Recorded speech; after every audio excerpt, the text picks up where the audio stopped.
우리가 18페이지에 문학 시대 거울 1-2단원이에요. 그래서 우리 여기서는 문학 작품을 볼 건데, 자, 문학 작품 안에 그 당시 시대가 거울이니까 비춰져서 보여진다라는 것을 확인해 볼 거야. 그러니까 우리 지금이랑은 다른 시대의 문학 작품을 보도록 할 겁니다. 그래서 시 하나, 소설 하나 볼 건데요.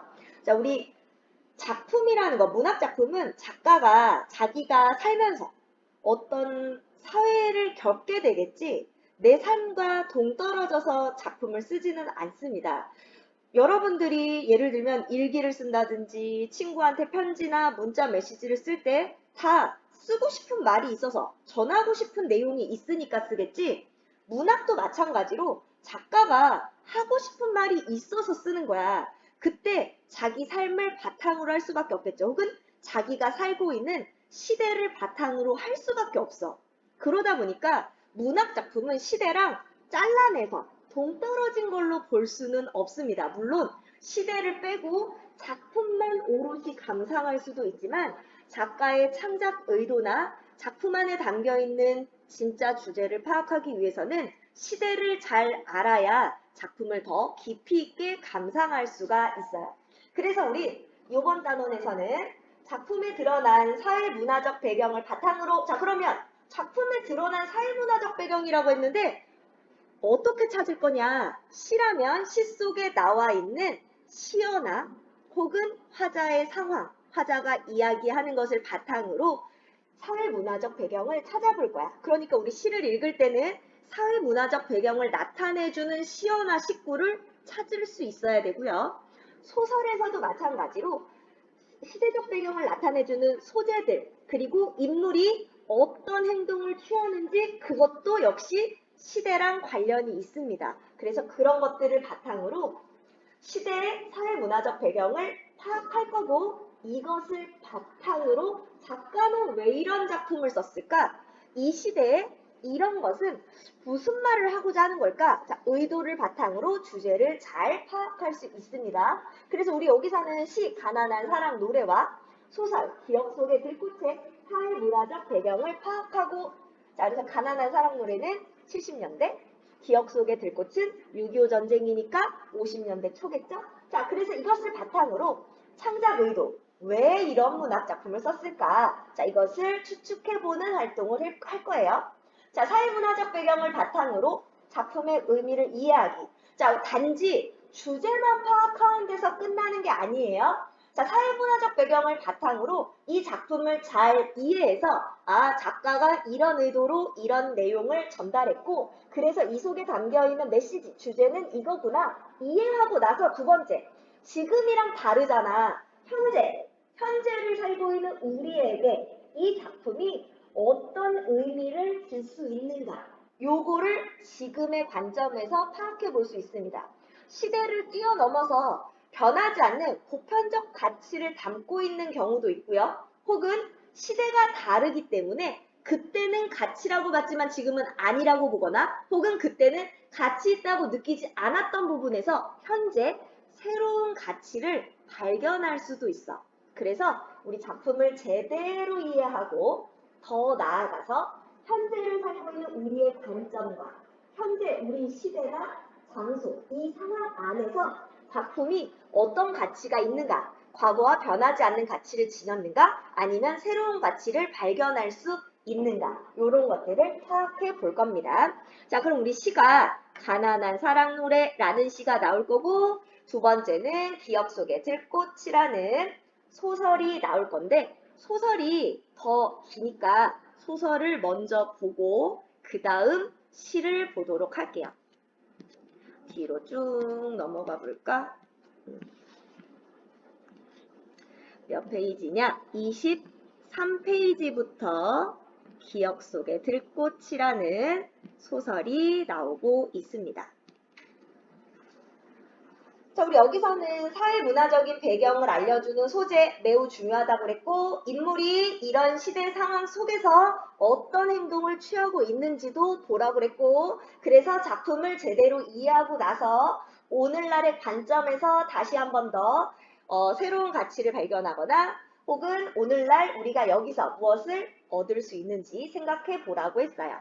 자, 제목을 보면 뭐라고 되어 있냐면 기억 속의 들국이라고 되어 있어. 자, 기억 속에라는 말이 나왔으니까 기억 속에 바로 어떤 성격을 가지고 있냐면 회상적 성격입니다. 회상적 성격. 회상적 성격의 글이다.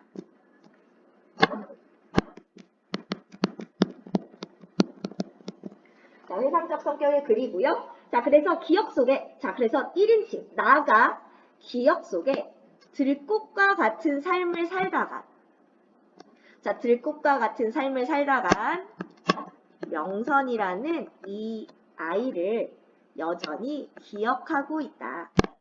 바로 들꽃과 같은 삶을 살다간 명선이를 여전히 기억하고 있다.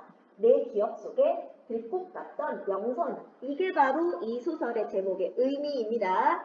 자, 회상적 성격이라고 했고요. 자, 배경 중요해요. 자, 언제? 6.25 전쟁 중입니다. 자, 그러니까 우리 여기서 상황 어떤 상황인지 소재, 시대적 배경 알려주는 소재들 생각해 보도록 할 거예요. 자, 발단부터 봅시다. 우리 소설에서 발단이 하는 역할이 있죠. 발단이 하는 역할. 발단은 무슨 역할이에요? 발단에서는 인물,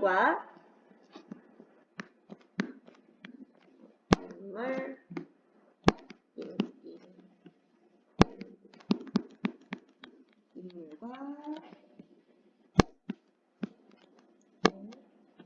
인물 그래서 안 써볼까요? 인물 그리고 배경 소개가 나옵니다. 인물과 배경이 소개되고요. 자, 그리고 사건의 실마리가 제공됩니다. 이게 발단에서 하는 역할이에요. 자, 우리 첫 번째 발단입니다. 자, 그러면 한때 거리에 피란민들이 머물다 떠난 자리에 라고 했어. 자, 우리 사회문화적 배경 알려주는 소재들 피란민 나오고 있죠. 자, 피란민 어떤 뜻이야? 난리를 피해서 간다. 난리라고 하면 전쟁을 뜻하죠. 전쟁을 피해간다. 자, 우리나라의 전쟁, 한국전쟁, 6.25 전쟁을 의미하고 있죠. 자, 피란민들이 머물다 떠난 자리에 소녀는 마치 처치하기 곤란한 짐짝처럼, 자, 소녀를 의미하는 표현들이 나옵니다. 짐짝처럼 지급법이죠. 자, 소녀가 누가 나오고 있어요? 인물 속에 나오고 있죠. 인물. 우리 소설의 발단에서 뭐 한댔어? 인물 소개랑 배경 나온댔어. 자, 배경, 시대적 배경은 6.25 전쟁 중 피란민에서 나왔고 소녀라는 인물이 제시되고 있습니다. 자, 소녀는 짐짝처럼 되똑하니 남겨져 있었다. 정갈한 청소부가 어쩌다 실수로 흘린 쓰레기 같기도 했다. 소녀가 쓰레기 같아요. 하얀 수염에 붉은 털옷을 입고 주로 굴뚝으로 드나든다는 서양의 어느 뚱뚱구 할아버지 산타죠? 산타가 간밤에 도둑처럼 살그머니 남기고 간 선물 같기도 했다. 자, 소녀가. 아무튼 소녀는 우리 마을 우리 또래의 아이들에게 어느 날 아침 갑자기 발견되었다.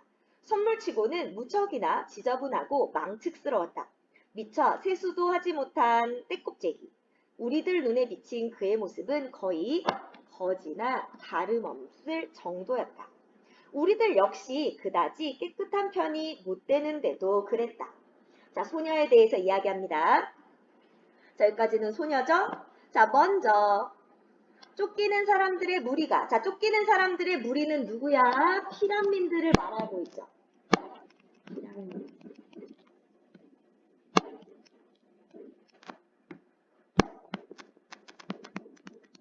자, 피란민이 드문드문 마을에 나타나기 시작했다. 그리고 곧이어 포성이 울렸다. 자, 포성은 대포소리, 6.25 전쟁 중이라는 걸 보여주죠. 멀리서 터뜨리는 남포의 소리처럼, 자, 얘는 지규법이야. 자, 남포는 돌산을 뚫느라고 터뜨리는 겁니다. 산을 뚫을 때 쓰는 게 남포. 남포 소리처럼. 무슨 소리? 포성이 은은한 포성이 울릴 때마다 집안의 기둥이나 석가래가 울고 흙벽이 떨었다. 포성과 포성의 사이사이를 뚫고 피란민의 행렬이 줄지어 밀어닥쳤고, 자 이거 무슨 얘기냐? 포성이 빵 하고 나고 그 다음 포성이 나기 전 사람들이 재빨리 피란을 막 오는 행렬들이 밀어닥치면서 계속 오는 겁니다. 자, 마을에 잠시 머물며 노독을 푸는 동안에 길로자의 독자야. 그러니까 길에서 얻은 피로, 막 어디를 가면서 얻은 피로나 병을 말해요. 피란을 오면서 생긴 피로를 푸는 동안에 그들은 옷가지나 금부치 따위 물건을 식량하고 바꿨다. 바꿀 만한 물건이 없는 사람들은 동냥을 하거나 훔치기도 했다. 자, 우리 여기서도 시대적 상황 알 수 있는데요. 자, 옷가지나 금부치 따위의 물건을 식량하고 바꿨다. 자, 어떻다? 자, 전쟁으로 식량이 귀하다. 전쟁으로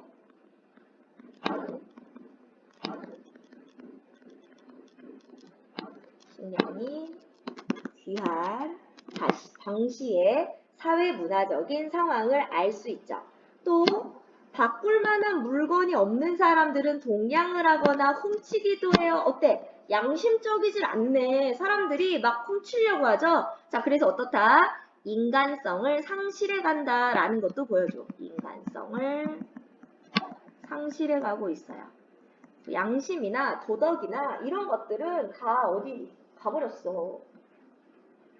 그러다가 전보다 더 많은 사람이 꽁무니에 포성을 매단 채 새롭게 밀어닥치면 먼저 왔던 사람들은 들어올 때와 마찬가지로 몇 가지 살림살이를 이고지고 다시 호련히 길을 떠났다. 이렇게 피란을 다닐 때 이고지고 다니는 모습.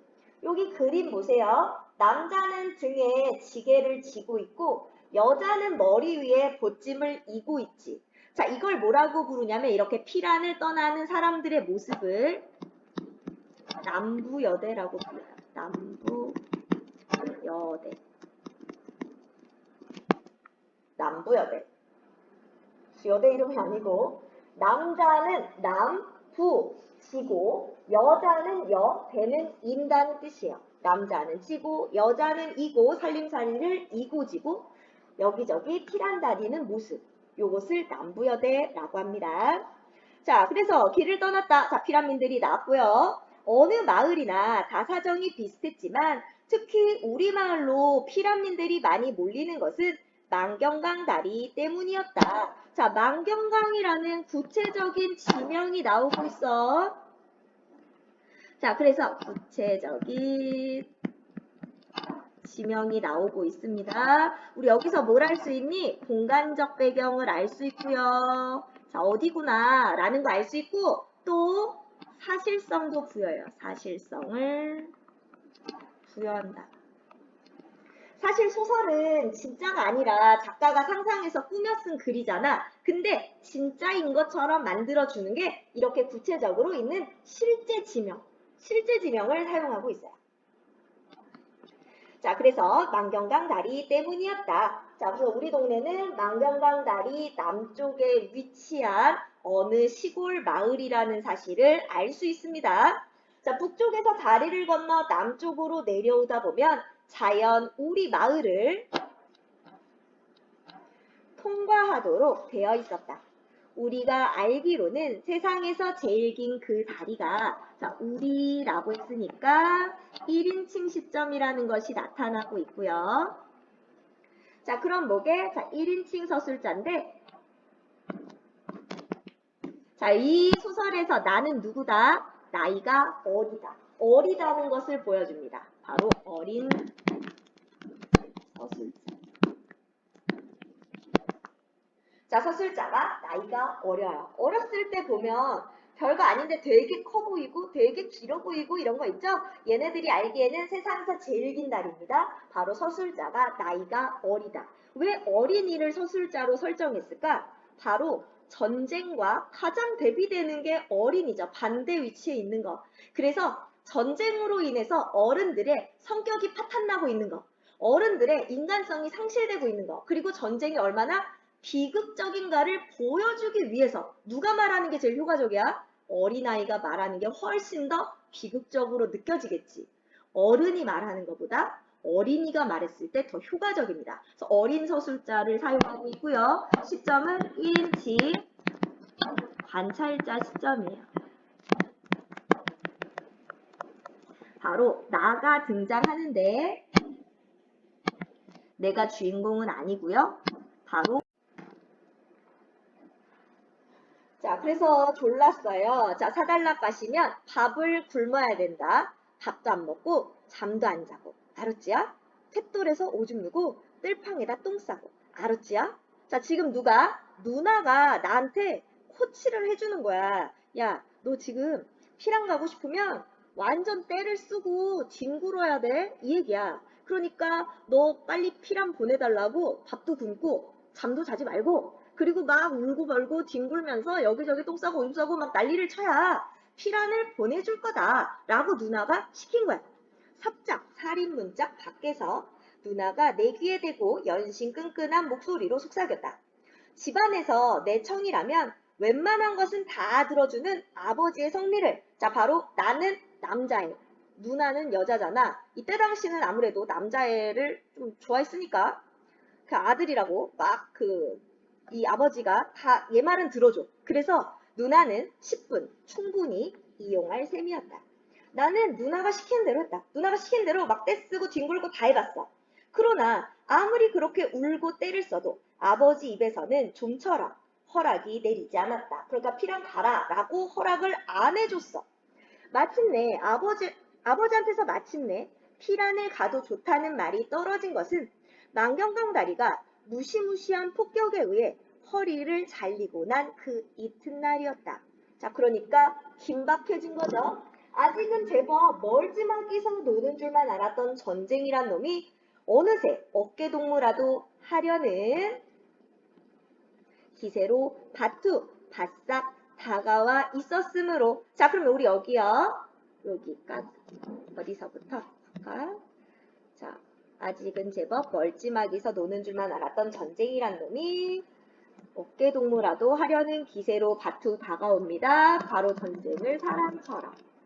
의인법을 사용해서 표현하고 있고요. 우리마을도 이젠 안심할 수가 없게 되었다. 그래서 아버지는 할머니 편에 우리 온이를 묶어 마을에서 30여리 떨어진 고모네 집에 잠시 피란시킬 작정이었다. 아버지하고 어머니는 마을에 남아 집을 지키기로 이야기가 되었다. 간단한 옷 보따리를 챙겨 누나와 나는 할머니의 손을 잡고 피란길을 떠났다. 그토록 바라던 피란인지라 누나와 나는, 자, 지금 누나와 나의 심리, 소풍이라도 떠나는 즐거운 기분이었다. 자, 시작은 굉장히 즐겁게 시작했어. 그럼 한 길엔 한여름 햇볕만이, 자, 계절은 여름이죠. 쨍쨍할 뿐 강아지 새끼 한 마리 얼씬하지 않았다. 소리개 한 마리가 멀리 보이는 길가 공동묘지 위에 높이 떠 마치 하늘에다 못으로 고정시켜 놓은 박제의 표변이냐 오랫동안 꼼짝도 하지 않았다. 자, 그럼 어떤 느낌이게? 약간 적막한 느낌이 나타나고 있어요. 자, 그래서 적막함.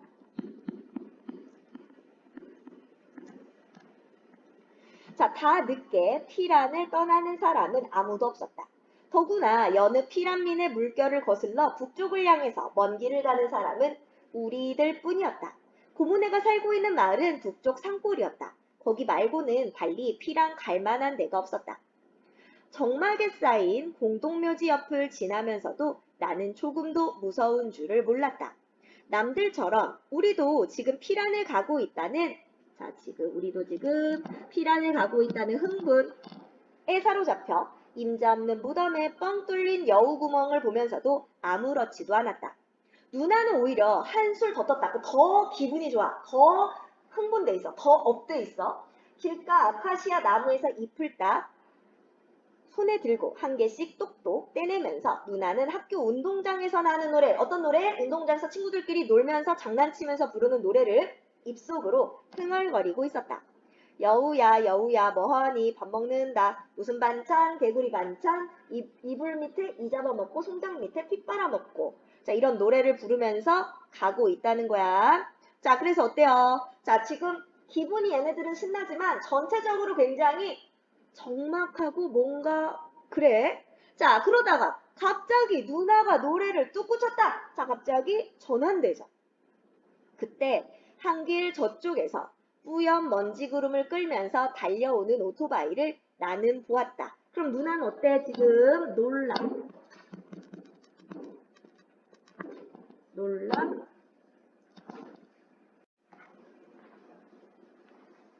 자, 보시면, 자, 눈 깜짝할 사이에, 노래를 또 그쳤죠. 그때 한길 저쪽 멀리에서 뿌연 먼지 구름을 끌면서 달려오는 오토바이를 나는 보았다. 눈 깜짝할 사이에 나뭇가지와 잡초로 두덮인 두 개의 작은 언덕이, 자, 여기는 의문법인데, 바로 뭐를 의미해요? 위장된 오토바이죠. 위장한 오토바이. 자, 누구의 오토바이? 인민군이요. 우리들 앞으로 바로 코앞으로 확 다가들었다. 속력을 줄이는 척 하다가 오토바이들은 양쪽 겨드랑이를 스칠 듯이 무서운 기세로 우리를 그냥 지나쳐갔다. 오토바이가 지나갈 때 나는 초록 덤불로 그럴싸하게 잘 위장된 그 가짜 언덕 속에 숨어서 우리를 뚫어지게 쏘아보는 날카로운 눈초리와 쇠붙이에 반사되는 햇빛의 파편들. 자, 그러면 날카로운 눈초리와 쇠붙이. 인민군들이 뭐 들고 있어? 총을 본 거야. 자, 그러니까 난생 처음 인민군하고 맞닥뜨리는 순간입니다. 자, 인민군을 봤으니까 어린애들 어땠겠니? 겁에 질리겠죠? 겁에 질렸을 거야. 자, 몸체 옆구리에 행랑채까지 딸린 괴상한 모양의 오토바이들이 지나간 다음에도 우리는 한동안 손과 손을 맞잡은 채 부들부들 떨면서 한길 복판에 오독하니 서 있었다. 자, 어떻다? 공포, 두려움.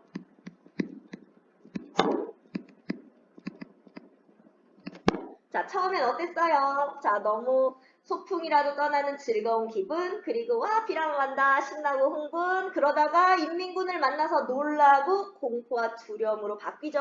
자, 뭐 때문에? 인민군하고 맞닥뜨렸기 때문에. 자, 이불 밑에 이 잡아먹고, 자, 누나는 지금 정신 나갔어. 누나의 입에서 간신히 이런 중얼거림이 흘러나왔다. 그것은 이미 노래가 아니었다. 누나는 어리 쑥 빠진 눈동자를 하고 있었다. 자, 지금 어때? 너무 무서웠어. 정신이 나갈 만큼 무서웠어. 자, 공포에 질려 있다는 겁니다. 자, 손장 밑에 피 빨아먹고 그러자 할머니의 손바닥이 냉큼 누나의 입을 틀어막았다. 잔뜩 부러진 누나의 주먹이 스르르 풀리면서 형편없이 짓눌린 아카시아 잎이 땅으로 떨어졌다. 자, 지금 누나가 너무 겁에 질려서 막 꽉 붙잡고 있었던 거야. 자, 누나와 나는 할머니로부터 무섭게 지천국, 자, 약간 꾸중을 먹어가며 그러잖아도 빠른 걸음을 더욱 재촉했다. 그러나 얼마 가지도 않아 우리는 다시 수많은 인민군과 마주쳤다. 그들은 두 줄로 서서 양쪽 길가로 내려오고 우리는 그 사이를 뚫고 도무지 떨어지지 않는 다리를 간신히 움직여 복판을 걸어갔다. 참으로 어처구니 없는 피란길이었다. 자, 왜 어처구니 없는 피란길이라고 했을까? 보통은 인민군을 피해가는 게 피란인데 얘네들은 피란을 가면서 누구를 만나? 인민군을 거의 만나러 간 거나 다름이 없어. 계속 인민군을 만났거든? 그러니까 어처구니가 없었다. 이런 피란을 누가 가? 라는 얘기야. 자, 북쪽을 향해서 피란을 가는 우리를 인민군들은 아무도 시비하지 않았다. 그들은 그저 까맣게 그을린 얼굴을 들어 퀭한 눈으로 우리를 흘깃흘깃 곁눈질하면서 말없이 행군해 가고 있었다. 죽어도 더는 못 가겠다. 해 넘기 전에 어서 집으로 돌아가자. 인민군의 굴속을 겨우 빠져나왔을 때 할머니가 말했다. 우리는 큰 길들을 피해서 논두렁과 밭고랑을 멀리 돌아. 자, 왜 돌아오는 거야? 자, 큰 길 가다가 또 인민군 만날까봐 안 만나려고 막 돌고 돌아서 깜깜해진 뒤에야 가까스로 마을에 닿을 수 있었다. 자, 그럼 우리 발단 보시면 자, 나는 누나 할머니와 피란을 떠났다가 인민군을 보고 겁을 먹어 집으로 돌아왔죠. 당시 사회문화적 상황, 전쟁을 피해 안전한 곳으로 향하는 누구? 피란민의 행렬이 피란민. 끊이지 않았다. 자, 전쟁 때문에 식량과 물자가 부족해져요. 그래서 어떻다? 점점 인심이 각박해지자. 자, 나와 누나의 심리 변화. 자, 마을로 오는 피란민을 봤을 때 어때? 부러워. 나도 왜 우리는 이렇게 북바뀌어 살아야 될까? 부러워요. 그래서 피란을 가고 싶습니다. 마침내 피란을 떠나게 될 때는 흥분되고요. 소풍을 떠나는 듯 즐거운 기분이에요. 자, 피란길에서 인민군을 만났을 때 두렵고 공포를 느끼게 되죠. 그래서 결국 피란 더는 못 가겠다 하고 집으로 돌아왔다. 여기까지가 어디야? 발단. 우리 소설 나오면 구성 단계 정도는 알아야 돼. 처음에 소녀 소개하고 피란민 얘기하다가 나도 피란 가고 싶어서 갔다가 돌아왔다까지가 발단입니다. 자, 그러면 전개. 우리 전개로 가면 어떤 내용이 나와요? 전개는 이제 본격적으로 갈등이 모습을 드러내줘야 돼. 갈등이 모습을 드러낸다. 점차 사건이 펼쳐진다. 자, 그래서 갈등이 사건이 펼쳐진다. 갈등이 점차 드러난다. 자, 그래서 우리 이제 중심인물인 소녀가 나오면서 본격적인 갈등이 모습을 드러낼 겁니다. 자, 내가 소녀를 맨 처음 발견한 것은 한나절로 끝나버린 그 우스꽝스러운 피란길에서 돌아온 바로 그 이튿날이었다. 아침이었다. 마을엔 벌써 낯선 깃발이 펄럭이고 있었다. 자, 낯선 깃발 목에 바로 인공기를 의미하고 마을이 인민군에게 점령되었음을 의미해요. 이 마을을 벌써 인민군이 지나갔고 여기를 점령했다. 마을 사람들이 제 너머 학교를 향해 몰려가고 있었다. 나는 삽작을 젖히고 살인문이라고 했어. 살인문. 자, 삽작을 젖히고 골목길로 나섰다.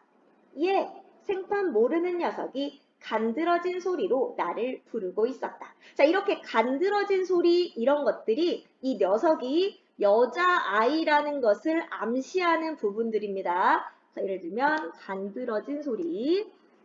주제꼴은 꾀제제해도 곱살스런 얼굴에 꼭 계집애처럼 생긴 녀석이었다. 역시 여자아이일 거다라는 걸 암시하고 있죠. 우선 생김새에서 풍기는 어딘지 모르게 도시아이다운 냄새가 나를 당황하도록 만들었다. 도시아이야? 더구나 사람을 부르는 방식부터가 우리하고는 딴판이었다. 그처럼 교과서에서나 보던 서울말씨로 나를 부르는 아이는 아직껏 마을에 한 명도 없었던 것이다. 왜 놀라니? 내가 무서워 보이니?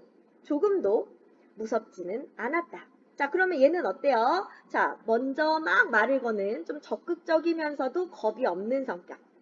다만 약간 얼떨떨할 기분일 뿐이었다. 피란민이 줄을 잇는 동안 갖가지 귀에선 말씨들을 들어왔으나 녀석처럼 그렇게 착감기는 목소리에 겁없는 눈짓을 보내는 아이는 처음이었다. 자, 겁없는 눈짓이라고 했으니까 이 아이의 성격 겁이 없다. 자, 녀석은 토박이 아이들이 피란민 아이들한테 부리는 텃세가 조금도 두렵지 않은 모양이었다.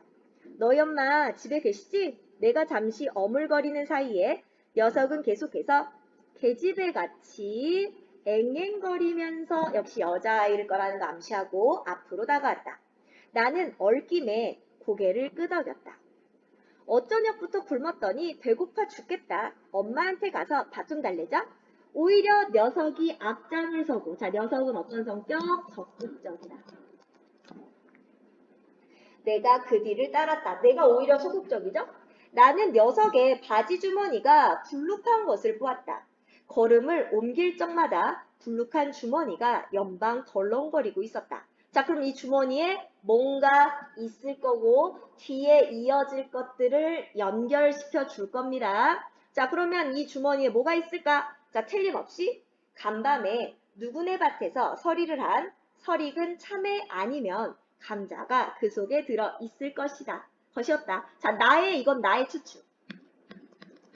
나의 추측인데요. 자, 이런 추측을 한다는 점에서 나는 어떻게? 나는 굉장히 순박한 아이, 순수한 아이. 주머니가 불룩하네. 아마 어디서 들익은 참외를 서리했나? 아니면 감자 같은 거 서리했나? 라고 추측하고 있어. 굉장히 어린아이다운 순수하고 순박한. 순수. 자, 그래서 어쩔 수 없이 얘를 데리고 집으로 가는데요. 엄니. 자, 사투리 쓰고 있죠? 마당에 들어서면서 어머니를 거푸 불렀다. 부엌에서 기명을 부시던. 자, 기명을 부시는 것은 그릇을 씻으시던. 기명을 부시다. 설거지를 말합니다. 설거지 하시던 어머니가 무심코 마당을 내다보다가 내 등 뒤에서 쏙 볼가져 나오는 녀석을 발견하고 대번에 즐겁 전망을 했다. 아줌마, 안녕하세요. 녀석은 천연덕스럽게 인사를 챙겼다. 자, 녀석은 어때? 적극적이면서도 겁이 없고 약간 좀 뻔뻔하면서도 당돌한 이런 성격을 가지고 있어. 자, 그러면 원래부터 이 어린아이가 그랬을까? 도시에서 귀하게 자란 아이가 원래부터 이랬을까를 생각하면서 봐야 돼요. 자, 아니요, 작것이 어머니가 소매뿌리를 걷으며 단숨에 마당으로 내달아 나왔다. 자, 이제 어머니와 나의 모습에서 사투리가 나오는데 우리 얘가 사투리를 왜 썼을까? 자, 명선이는 서울말. 이 집 사람들은 다 사투리 써서 명선이는 도시에서 왔다. 이 동네 아이가 아니다. 라는 것을 보여주고요. 자, 그래서 우리 지금 특히 이 사람들이 뭘 쓰냐면 전라도 말씨예요. 그래서 이 공간적 배경이 전라도 지역이다 라는 것을 보여주고 또 명선이가 이방인이다 라는 것도 보여주죠. 또 시골이라는 배경이 잘 나옵니다. 그래서 배경을 구체적으로 그리고 향토적이고 토속적인 분위기. 자, 그리고 배경에 걸맞기 때문에 현장감이나 생동감, 실제로 우리가 이 자리에 있는 것 같은 생동감을 느끼게 됩니다. 자, 사투리를 썼을 때 일반적으로 소설에서 사투리를 쓰면 배경을 알려주고요. 자, 그리고 생동감이나 현장감, 그리고 향토적인 분위기를 만드는 게 일반적이에요. 자, 다시 보면 자, 어머니가 소매뿌리를 걷으면서 달려오죠? 참외설이나 하고 다니는 피란민 아이한테 이건 자기 생각? 어머니가 이제 곧 본때 있게 손찌검을 하려나 보다고 나는 지레짐작을 했다. 그런데 웬걸 어머니는 녀석 대신 내기를 잡아 끌고는 뒤란으로 향하는 것이었다. 요 웬수야, 지발로 들어와도 냉큼 쫓아내야 할 놈을 어쩌자고. 자, 어때? 인정이 메말랐어요. 식량이 부족하기 때문에 군식구, 그러니까 또 다른 입을 집에 들일 수가 없다는 거야. 식량이 부족한데 어떻게 쟤를 데리고 와서 너 어떻게 먹이려고 그래? 하고 있죠. 어머니는 내 머리통에 대고 거듭 군밤을 쥐어박았다. 도대체 어떤 육해된 영문인지 전혀 깜깜. 나는 이해가 안 돼. 엄마가 왜 나한테 이러지? 깜깜이라서 울음보를 터뜨릴 수도 없는 노릇이었다. 네가 상객으로 매셔왔으니까 네가 매겨 살리거라. 자, 상객. 지위가 높은 손님이라고 했는데 지금 우리 집에서 얘는 상객이라고 말할 수가 없지. 쫓아내려고 하고 있죠? 자, 그래서 얘는 반어예요. 반어. 비꼬는 겁니다. 반어. 반대로 말하는 거예요. 어머니는 다시 군밤을 먹이려다가 뒤람까지 따라온 서울아이를 발견하고는 갑자기 손을 걷었다. 자, 어머니는 주변 시선 같은 것들을 좀 의식하는 편입니다. 자, 어머니가 그래. 아침상 벌써 다 치웠다. 다른 집에 나가봐라. 어머니는 얼음처럼 차갑게 말했다. 자, 여기서도 하나 새끼가 또 뒤집는 키로 야들야들하게 생긴 것이 영락없는 물반대기구만 이라고 해서 자, 이 녀석이 여자일 거라는 걸 암시하고 있고 혼잣말을 구시렁거리며 어머니는 한껏 야멸찬 표정을 하고 도로 부엌으로 들어가려고 했다. 아줌마, 이때 녀석이 또 예의 그 계집애처럼 간드러진 소리로 어머니를 불러세웠다. 다른 집에 나 가보라니까. 아줌마한테 요걸 보여주려고요. 녀석은 엄지와 인지를 붙여 동그라미를 만들어 보였다. 그 동그라미 위에 다른 또 하나의 작은 동그라미 바로 뭐예요? 금반지죠? 자, 노란 빛깔을 띠면서 날름 올라앉아 있었다. 쥐란 그늘 속에서도 그것은 충분히 반짝이고 있었다. 그걸 보더니 어머니의 눈에 자, 눈이 환하게 불이 켜지다. 우리가 뭐예요? 관심이죠. 관심. 갑자기 어머니가 관심을 나타냅니다. 바로 무엇을 뜻하게? 어머니 약간 탐욕적이다.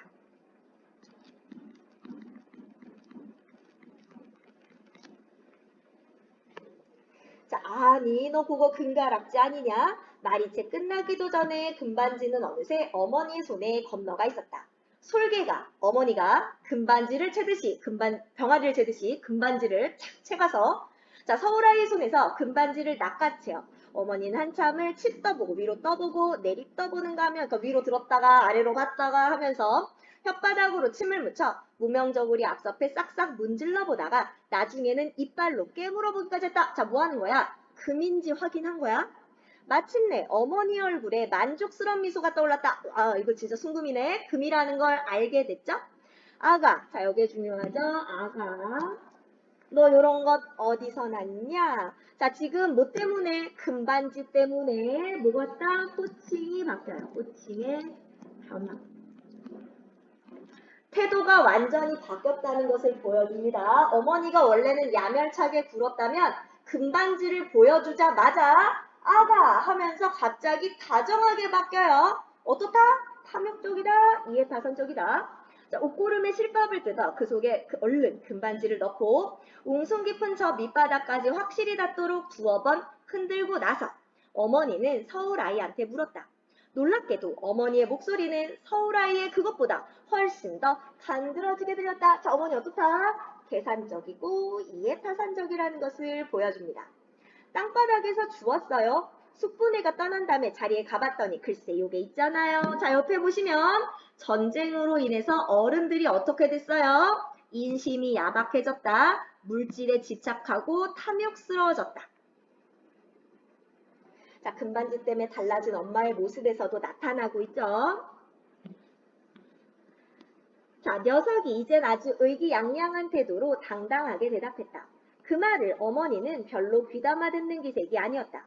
어머니는 연신 싱글벙글 웃어가며 녀석의 잔등을 요란스레 토닥거리고 쓰다듬어 주는 것이었다.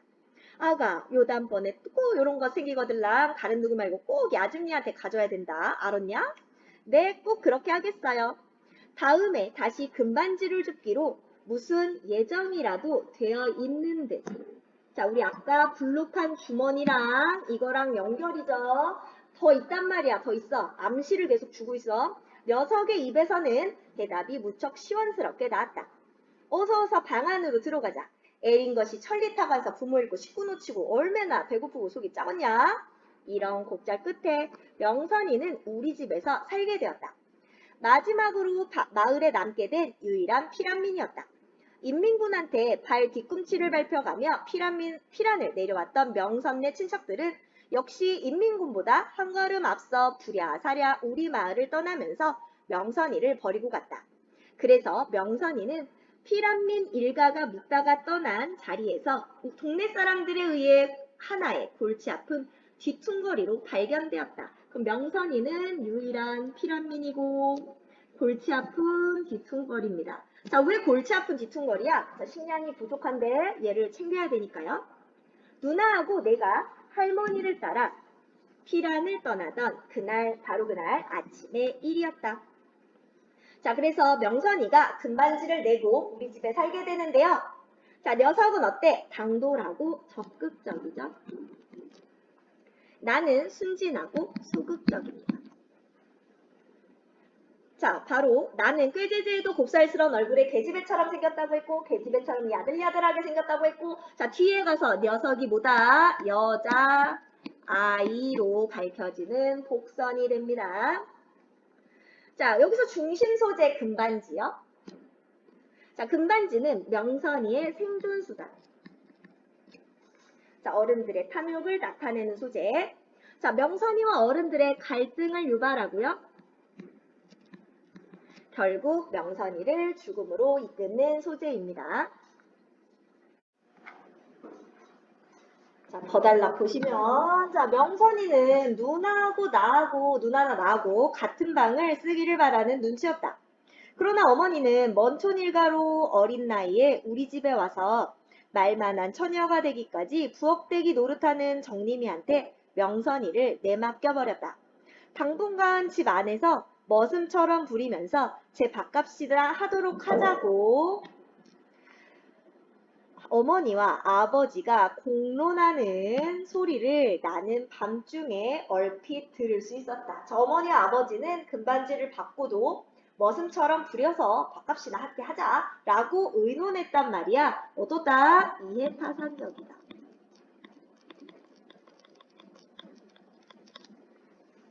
우리 이해타산적, 이익과 손해를 따져보는 그런 성격이라고 그랬죠?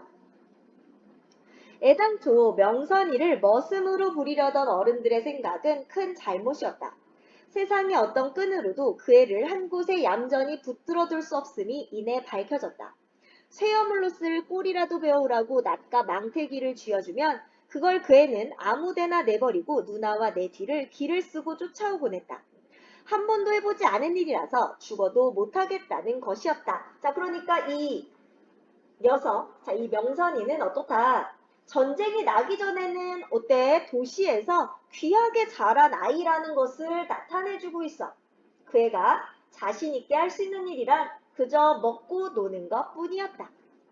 흔히 닭들이 그러듯이 혹은 개들이 그러듯이 동네 아이들의 텃세가 갈수록 우심해져서, 자, 우는 더더더더 심해졌다는 뜻입니다. 아무도 명선이를 패거리에 넣어주려 하지 않았다. 어느 날 명선이는 유독 가탈스럽게 구는 어떤 아이하고 대판거리로 싸움을 했다. 싸움을 하는데 역시 생긴 모양에 어울리게 상대방의 얼굴을 손톱으로 핥히고 머리끄덩이를 잡는 바람에 우리 또래 사이에서 크나큰 웃음거리가 되었다. 역시 이런 부분 싸움을 하는데 여자아이 같이 싸운단 말이야. 이런 것도 명선이가 여자아이라는 것을 암시하는 역할이죠. 자, 서울 아이들은 싸움도 가시네처럼 간사스럽게 하는 모양이었다. 상대방이 딴죽을 걸어 넘어뜨리고 위에서 덮쳐 누르고 한창 열쇠에 몰려 맥을 못 추던 명선이가 벼랑간 날라리 소리 비슷한 괴상한 비명과 함께 엄청난 기운으로 상대방의 몸뚱이를 벌렁 떠둥긋뜨려 버렸다. 첫 번째 싸움에서 명선이는 승리자가 되었다. 그리고 그 후로 계속된 두 번째, 세 번째 싸움에서도 을에 상대방의 밑에 깔렸다가 무서운 힘으로 떨치고 일어나서 승리를 했다. 바로 명선이의 특이한 행동인데요. 명선이의 특이한 행동. 특이한 행동 나오는 것은 이 색깔로 해볼까? 자, 어떻다? 자, 위에서 덮쳐 누르면 벼랑간 날라리 소리 비슷한 괴상한 비명과 그 엄청난 기운으로 상대방의 몸을 벌렁 떠둥거뜨려 버리고요. 을의 상대방의 밑에 깔렸다가 무서운 힘으로 떨치고 일어나는 모습. 자, 이게 뭐예요? 명선이의 특이한 행동입니다.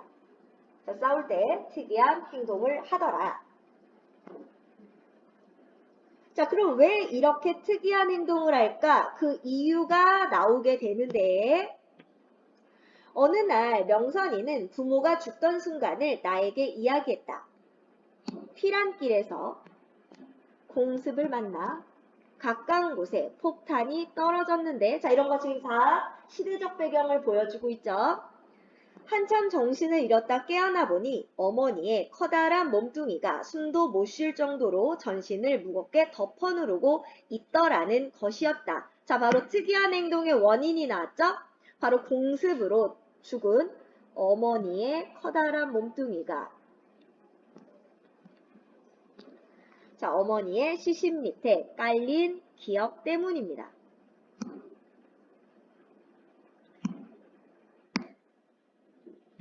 다른 색깔을 못 찾겠다. 자, 어머니.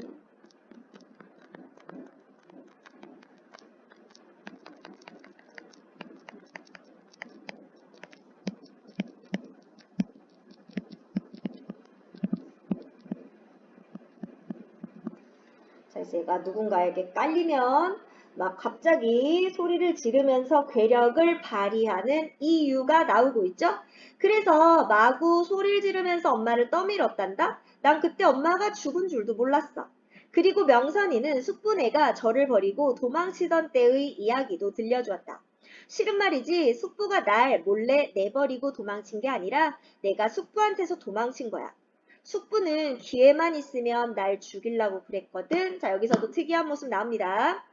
자, 숙부가 널 죽이려 한 이유가 뭐냐는 애 질문에 그 애는 대답하려다 말고 갑자기 입을 꼭 다물더니만 경계한 눈으로 잔뜩 노려보고 있었다. 자, 왜 대답하지 않고 나를 갑자기 막 경계하고 있을까? 바로 금반지가 더 있다는 사실이 알려질까 두려웠기 때문입니다. 금반지에 대해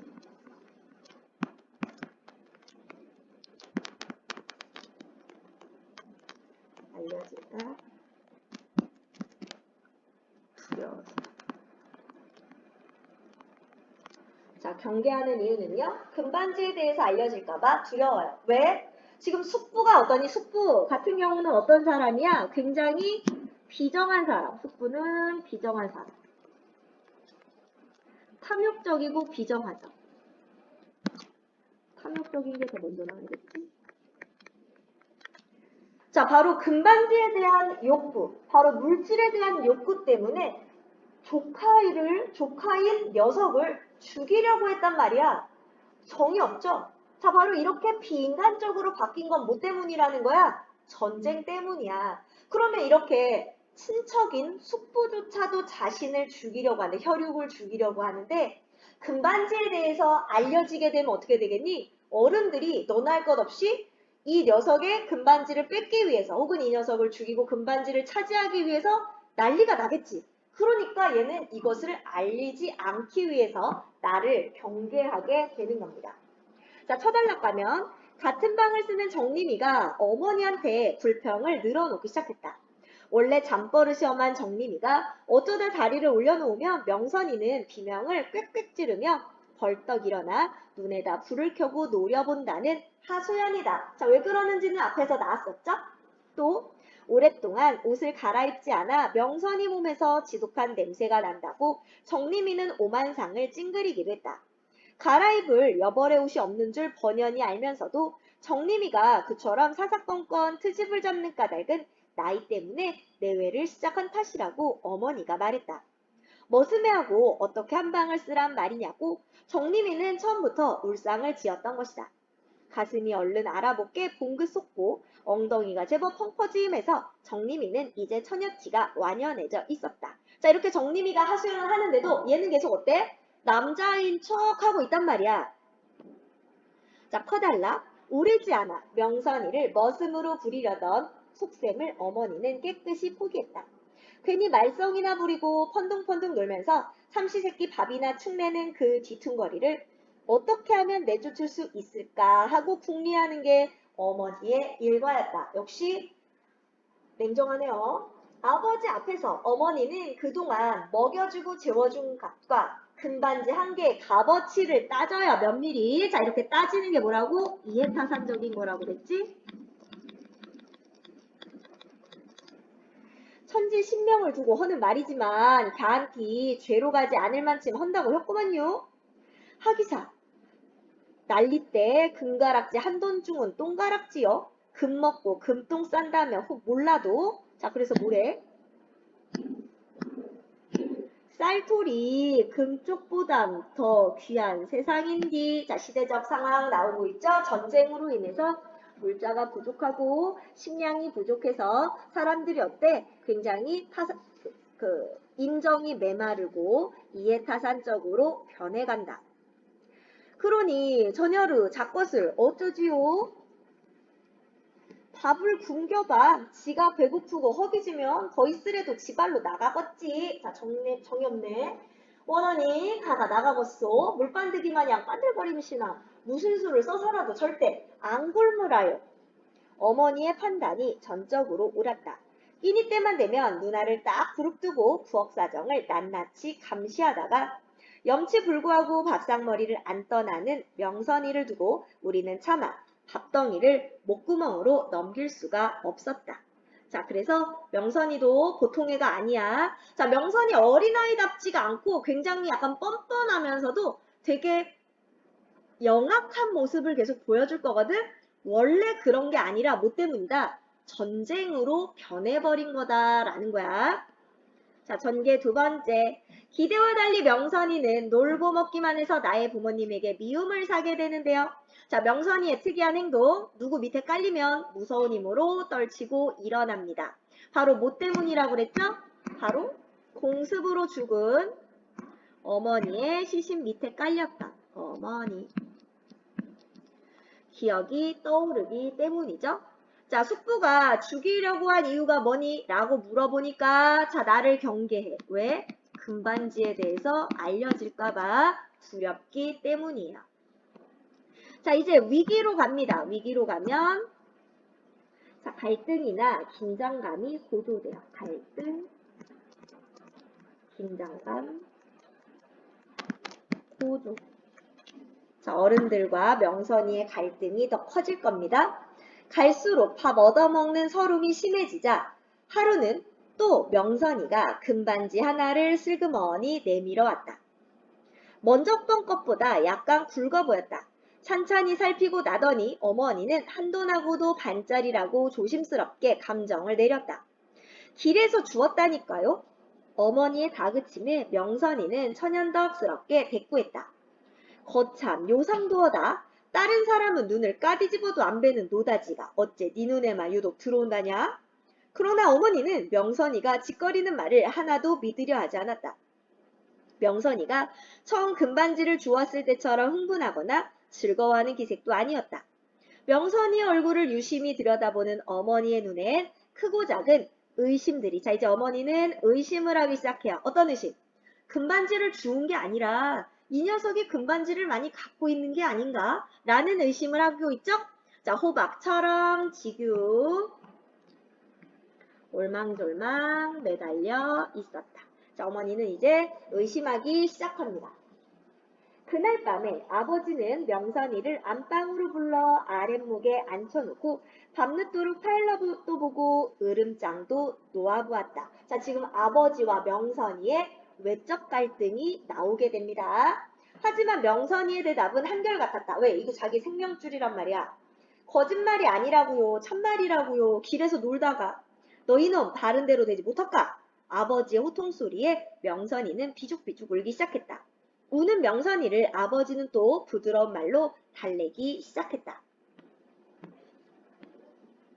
말은 아니었어도 너를 친자식 진배 없이 생각해왔다. 너 같은 어린 것이 그런 물건 갖고 있으면 덜 좋은 법이다. 이 아저씨가 잘 맡아놨다가 후제 크면 줄 테니까 어디다 숨겼는지 바른 대로 대거라. 자, 무슨 친자식같이 생각해. 자, 그래서 이 아저씨 어떤 성격이다?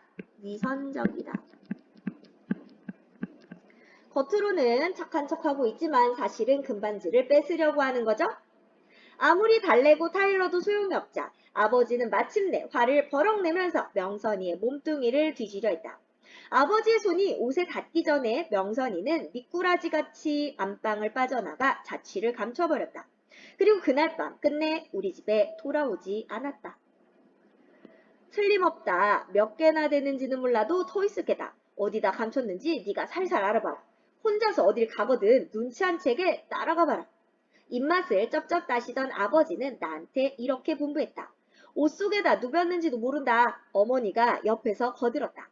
어머니 역시 아버지 못지않게 아쉬운 표정이었다.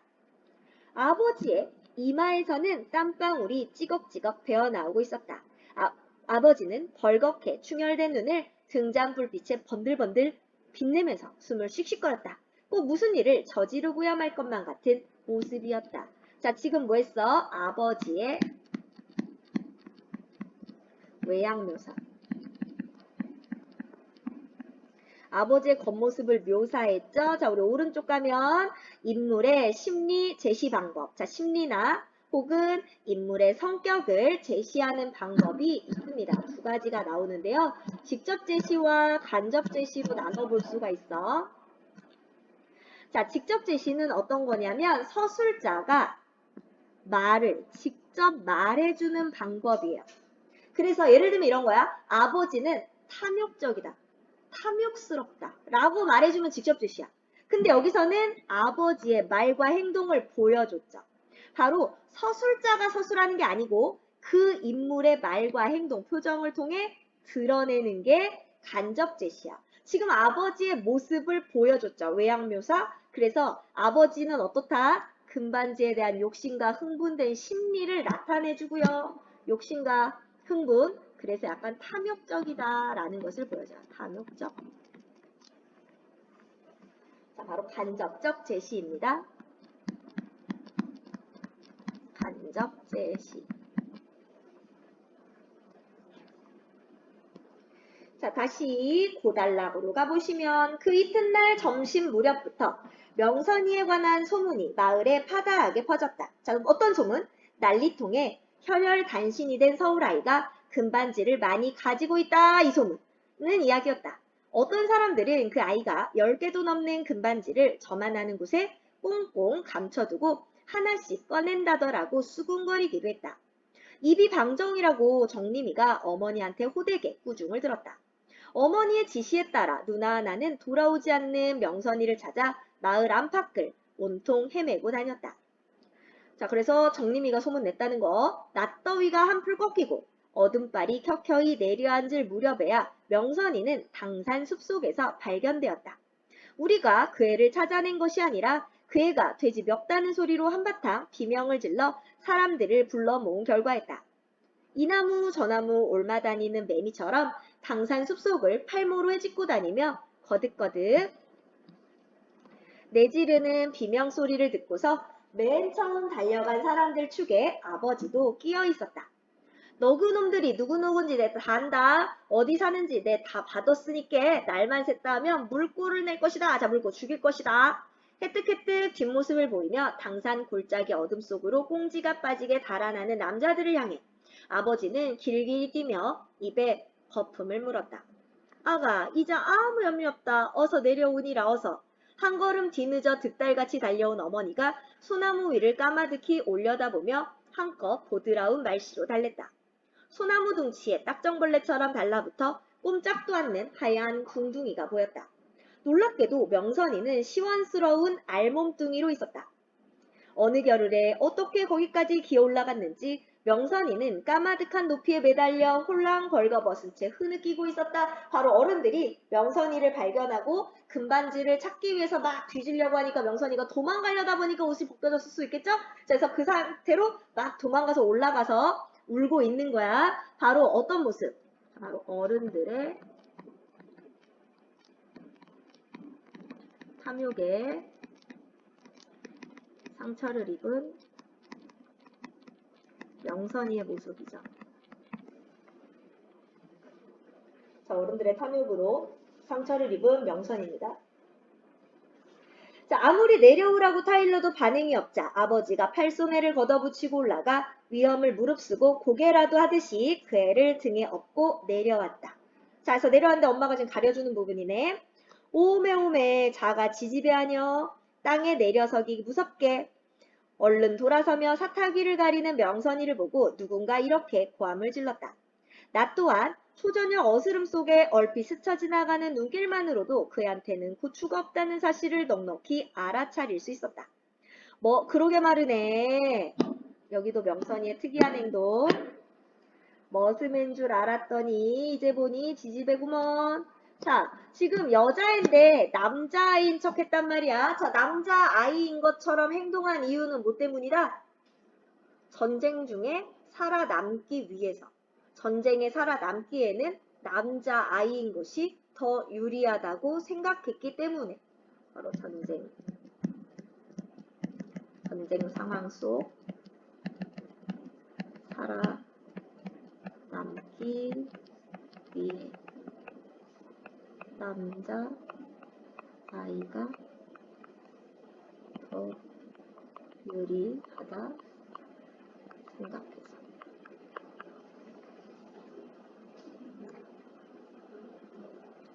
자, 전쟁 상황 속에서 살아남기 위해서 혹은 남자아이로 인척하는 것이 더 살아남기에는 유리하다고 생각했기 때문에. 자, 참말로 재변이네. 재변이요. 모여 서 있던 마을 사람들이 저마다 탄성을 지르며 혀를 찼다. 어머니가 잽싸게 치마폭으로 명선이의 알몸을 감쌌다. 모닥불이라도 뒤집어 쓴 것 같이 공연히 얼굴이 화끈거려서 자 여자애고 알몸을 봤으니까 나는 어때? 순진하자. 나는 차마 명선이를 바로 볼 수가 없었다. 다음으로 가면 요것이 개패같이 달린 요것이 멋이디야. 개패가 등장합니다. 명선이의 하얀 가슴께를 들여다보며 어머니가 소리를 질렀다. 곁에 있던 아버지가 얼른 그것을 가리려는 명선이의 손을 뿌리채고 뚝 잡아챘다. 개패는 뭐다? 줄에 매달린 이름표 같은 것, 이게 개패야. 아직도 한 줌의 빗살이 옹색하게 남아있는 서쪽 하늘에 대고 거기에 적힌 글씨를 읽은 다음 아버지는 마치 무슨 보물섬에 지도나 대듯 소중스레 바지춤에 찔러 넣었다. 자, 그럼 우리 개패를 뭐라고 표현했어? 보물섬에 지도나 되듯이라고 했으니까 금반지와 관련된 혹은 좀 돈과 관련된 보물섬의 지도는 뭐니? 보물이 있는 위치를 알려주는 거잖아. 그럼 개패 안에 돈 혹은 물질, 금반지 이거랑 관련된 내용이 있을 거다라는 걸 보여주는 건 마치 보물섬의 지도나 되듯 비유하고 있죠. 비유. 소중스레 바지춤에 찔러 넣습니다. 자, 그래서 개패를 보고 갑자기 이래. 마을 사람들이 향해 돌아서면서 눈을 딱 부릅떠 엄포를 놓는 것이었다. 나오고 원수 척질 생각이 아니면 앞으로 야한테 털옥속 털끝 하나 건들지 마시오. 언젠가 가뭄 흉년 때 이웃논에 임자하고 물꽃 싸움을 벌이면서 시퍼렇게 삼나를 들이대던 그때의 표정보다 훨씬 더 포악해 보였다. 자, 아버지도 포악하죠? 우리 논에 떨어지는 빗물이나 마찬가지로 아버지는 우리 집안에 우연히 굴러들어온 명선이의 소유권을 마을 사람들 앞에서 우격다짐으로 가리고 있었다. 우리가 친자식 이상으로 애끼고 기르는 하여 만에 일이라도 야한티 해꾸지 하려거든. 앙화 복수가 무섭다는 걸 맹심하시오. 자, 어머니도 위선적이죠. 우리가 친자식 이상으로 아끼고 기르는 애다. 덩달아 어머니도 위협을 잊지 않았다. 명선이가 입은 손해는 바로 우리 집안의 손해나 마찬가지라는 주장이었다. 물론 어머니는 명선이 때문에 생기는 이익이 곧바로 우리 이익이란 말을 입 밖에 비치지도 않았다. 바로 이익 때문에 이러는 건데 겉으로는 어때? 우리가 애끼는 애예요 라고 얘기하고 있어요. 사람들을 따돌리고 집안에 들어서자마자 어머니는 더 이상 참지를 못하고 아버지한테 다그쳤다. 개패에 무슨 사연이 적혔던가요? 자네 부모가 쓴 편지요? 누구한테요? 누구긴 누구여 나지? 오메 그 사람들이 어떻게 알고 당신한테 편지를. 이런 딱한 사람 봤나? 아 갸를 맡아서 기를 사람한테 쓴 편지니께 받는 사람이 나지 누구겠어? 뭐라고 썼었디요? 자기네가 혹 난리바람에 무슨 일이라도 당하게 되면 무남동녀 혈육을 잘 부탁한다고.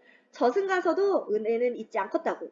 서울 어디 사는 눈의 딸이고 본관이 어디고 생일이 언제라고. 가락지 말은 안 썼어라우? 안 썼어? 자, 가락지라는 말은 없어. 하지만 다음 페이지 아버지는 딱 잘라 대답했다. 그러나 다음 순간 아버지는 득이연한 미소, 자 우쭐한 미소 혹은 뜻을 이룬 것 같은 미소를 띠면서 자 말합니다. 어머니한테 나직이 속삭이고 있었다. 금가락지 말은 없어도 저 먹을 건 다소 딸려놨다고 써있어. 사연이 복잡한 부잣집인 것만은 틀림없다고. 그러니까 금가락지라고 딱 써있진 않지만 뭐 있긴 있어. 그래서 이것 때문에 사람들한테 명선이에 대한 소유권을 주장했었죠.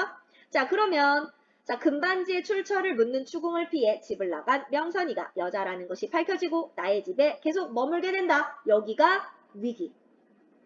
자 명선이와 나의 부모님의 외적 갈등 나왔었죠. 자 금반지를 뺏기지 않으려는 명선이와 자 금반지를 차지하려는 부모님의 외적 갈등. 자, 두 번째 금반지. 자, 명선이는 금반지를 하나 더 주고 밥을 편히 얻어먹으려고 했어요. 자, 그래서 명선이 약간 영악한 모습을 보여준다고 했는데 하지만 이것 때문에 명선이 부모님은 의심을 하게 되는 거죠. 자, 절정입니다. 절정은 뭐예요? 갈등의 최고죠.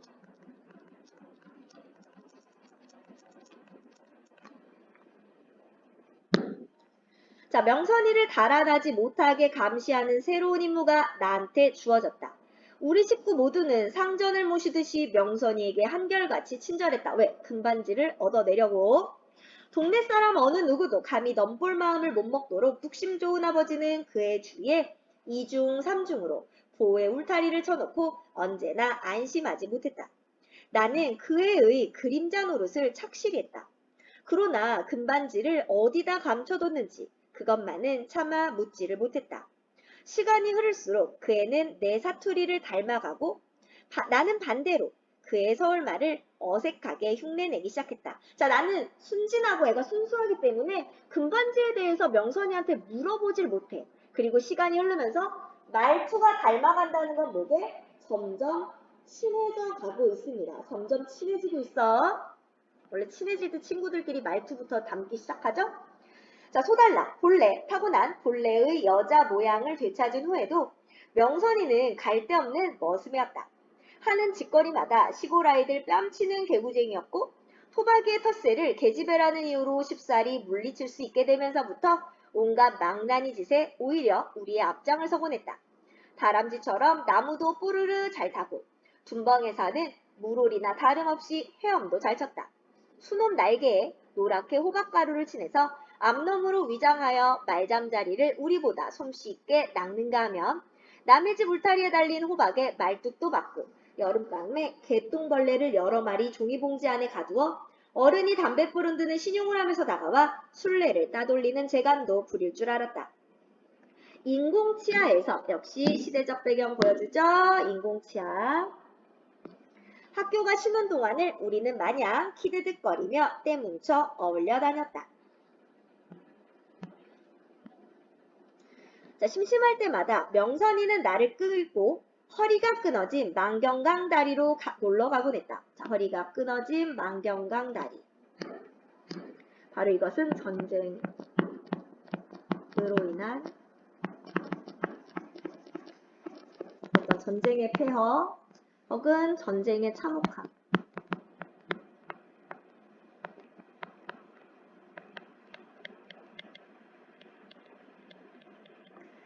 자, 그래서 전쟁으로 인한 폐허나 전쟁의 참혹함을 보여주는 소재입니다. 계집애답지 않게 배짱도 여간이 아니어서 그 애는 아무도 흉내낼 수 없는 위험한 고개를 부서진 다리 위에서 예사로 버려 우리의 입을 딱 벌어지게 만드는 것이었다.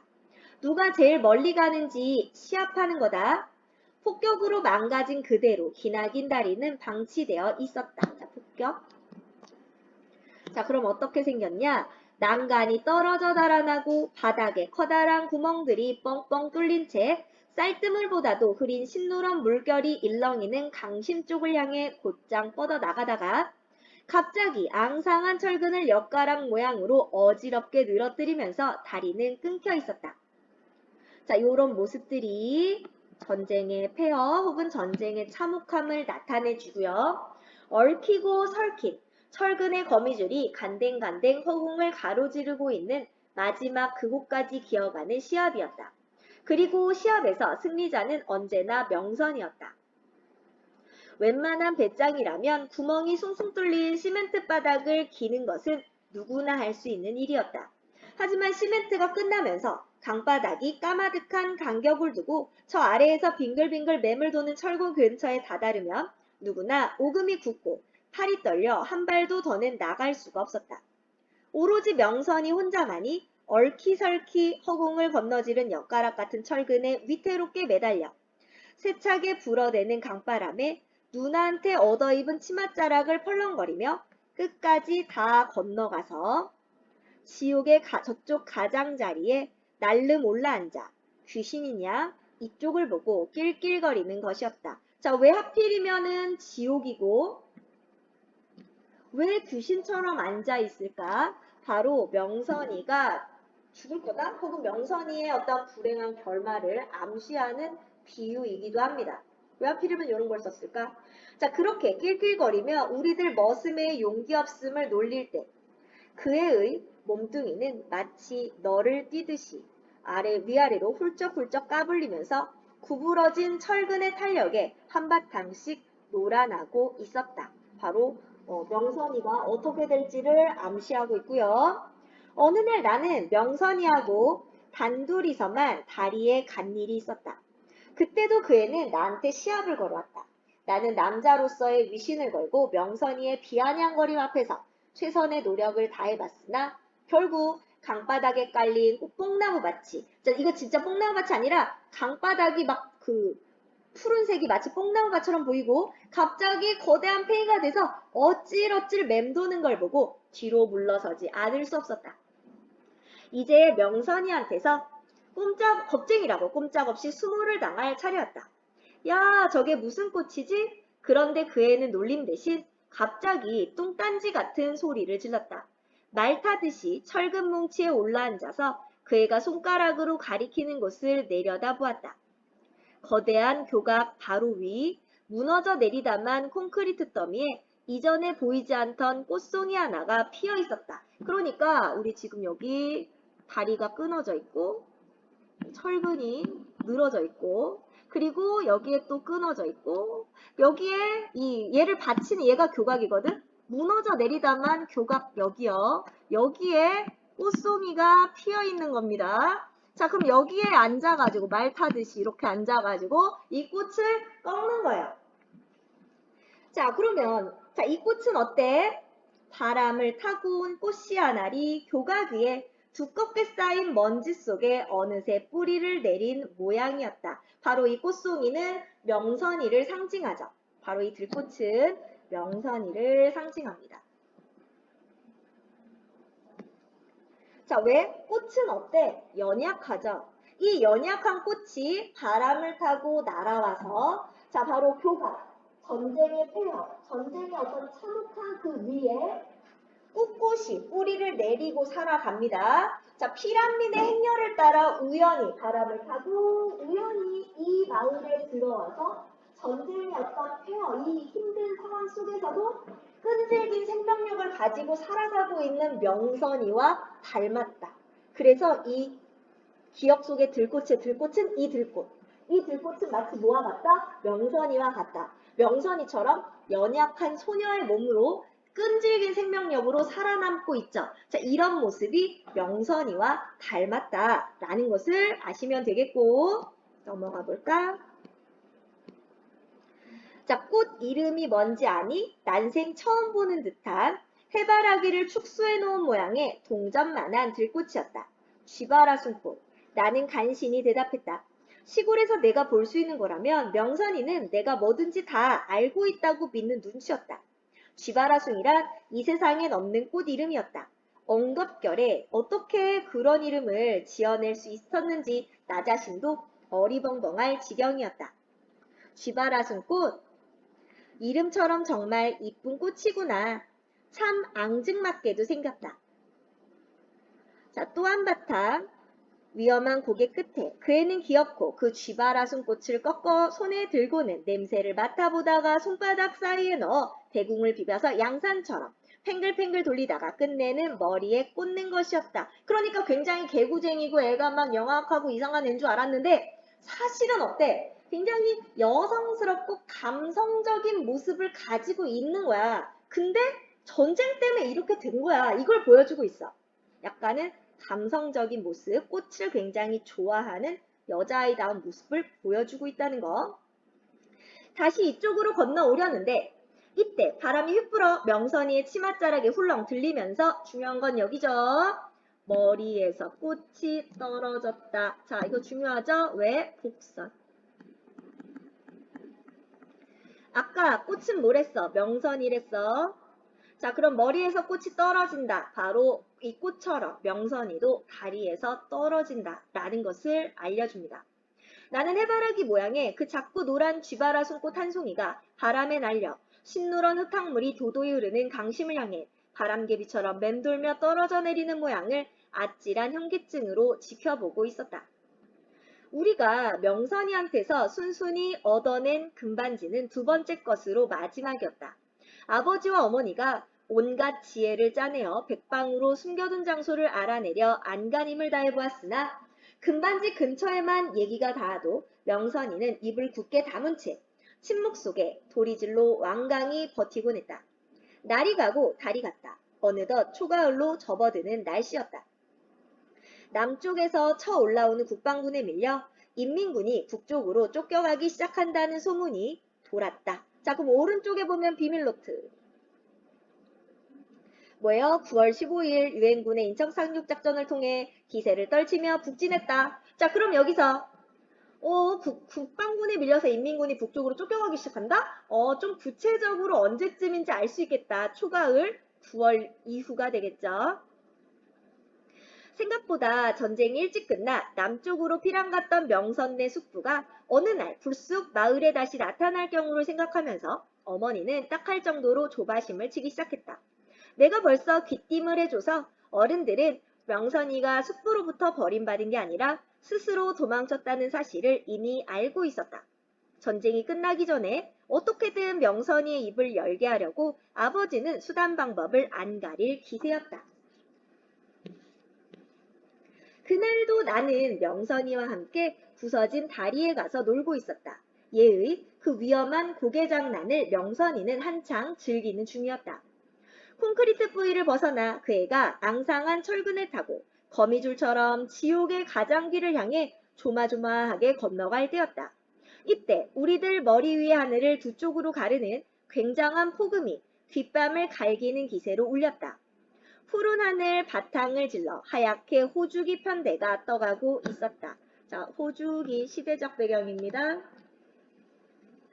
호주기는요, 말 그대로 호주의 전투기예요. 호주의 전투기. 6.25 전쟁 때 참전했었기 때문에 호주기 편대가 떠간다. 6.25 전쟁 중이다. 비행기의 폭음에 가려. 비행기의 폭음, 바로 명선이 죽음의 직접적 원인. 죽음의 직접적 원인.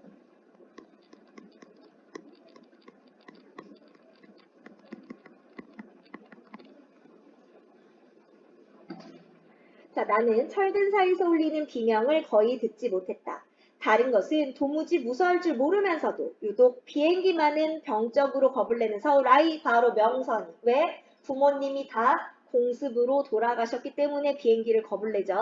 얼핏 생각이 미쳐 눈길을 하늘에서 허리가 동강이 난 다리로 끌어내렸을 때 내가 본 것은 강심을 겨냥하고 빠른 속도로 멀어져가는 한 송이 기발하순 꽃이었다. 자, 진짜 꽃이 떨어지는 게 아니라 누가 떨어진다? 명선이가 떨어져서 죽는다. 자, 여기까지가 절정이죠. 자, 그러면 끊어진 다리 근처에서 놀던 명선이가 비행기 폭음에 놀라서 다리 아래로 떨어져 죽습니다. 자, 복선이 있었죠. 뭐예요? 머리에 있던 꽃이 강으로 떨어진다. 바로 명선이의 죽음을 암시했고요. 자, 명선이 죽음의 원인. 바로 비행기 공습으로 부모님을 잃은 명선이가